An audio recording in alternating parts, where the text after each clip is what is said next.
Bonjour, vous êtes Élie Joshua. Élie Joshua, vous êtes un homme de médias, un homme de télévision, de radio. Vous avez passé toute votre carrière en tant que journaliste, écrivain, dans tous ces médias, dans ce qu'on appelle la communication avec un C minuscule, bien entendu.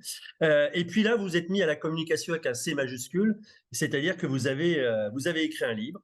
Vous avez écrit un livre qui s'appelle Ava et qui raconte, alors je résume très schématiquement l'intrigue, l'histoire d'une bourgeoise allemande qui est juive et qui, dans les années 30, à la fin des années 30, se trouve dans une position financière difficile. Et puis, dans une position tout simplement difficile, être juif à la fin des années 30 en Allemagne, c'est quand même peu confortable, et qui se voit dans l'obligation de quitter l'Allemagne et qui va partir se réfugier à Shanghai.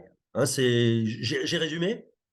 Globalement, oui, sauf qu'elle n'est absolument pas enfin, elle est dépendante de tous les événements. Elle ne maîtrise rien, puisque c'est une femme qui est effectivement une bourgeoise très riche, qui a de la vie que le bon côté des choses. Je ne crois même pas qu'elle s'imagine que le nazisme peut être un problème.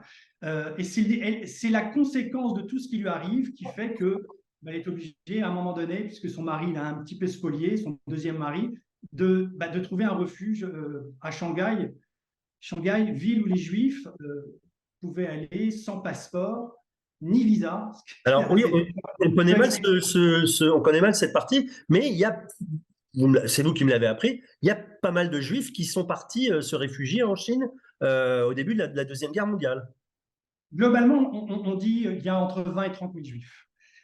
C'est pas mal, avec un lien tout particulier des Juifs avec la Chine et les Chinois, puisque les Chinois aimaient les Juifs vraiment, et les Juifs aimaient les Chinois. Ils se sont entraidés contre un ennemi qui était commun, qui était les Japonais à cette époque, qui en 1937 avait pris possession de Shanghai. Donc oui, les Juifs ont trouvé une terre d'accueil, mais ce n'était pas un paradis, hein, puisque là-bas, les conditions de vie étaient extrêmement difficiles, puisque Oui. pour, par exemple, quitter l'Allemagne, il fallait quitter en laissant tous ses biens derrière soi.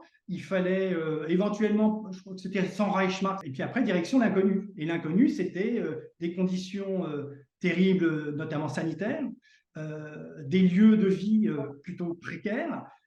Donc, quand on n'avait pas beaucoup d'argent, on vivait à Difficilement. plusieurs dans un même logement. On ne faisait même plus son métier pour peu qu'on en ait trouvé un autre. Donc, le Ouais. médecin pouvait devenir ébéniste. Donc, c'était très compliqué. Ça s'est compliqué encore plus quand les La nazis Chine est ont devenue forcé communiste. les Japonais. Non, non, les nazis ont forcer les Japonais à prendre des décisions quand même vis-à-vis des Juifs. On ne pouvait pas d'un côté exterminer et les laisser vivre de l'autre côté. Donc ils ont D'accord. trouvé comme solution de créer une sorte de ghetto qui s'appelle le ghetto de Hong Kong, où là les conditions étaient certes un peu plus compliquées, mais il n'y avait pas d'extermination, il n'y avait pas de volonté de mettre un terme aux Juifs par les Japonais.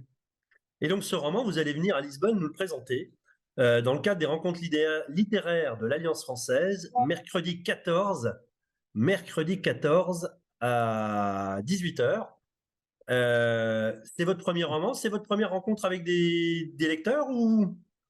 Non, j'ai eu la chance en Espagne de rencontrer une communauté française déjà. J'ai des échanges aussi réguliers par mail, par Facebook avec des lecteurs. Donc ça, c'est très agréable. Mais le vrai plaisir, c'est la rencontre, c'est l'échange, c'est toucher. Moi, voilà, pendant le Covid, j'étais malheureux comme tout le monde. Mais là, savoir qu'un livre, c'est pas fait pour rester dans un tiroir, c'est fait pour Oui. être partagé.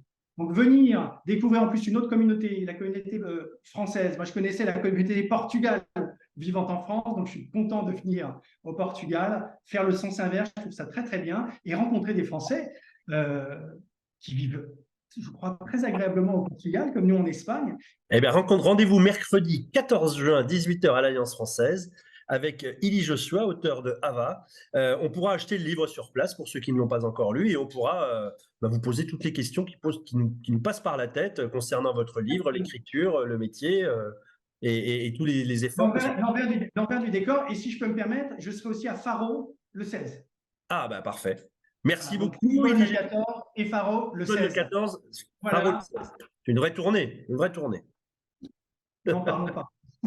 Merci beaucoup, Élie Joshua. Avec grand plaisir et au plaisir de vous rencontrer. La French Radio. Portugal.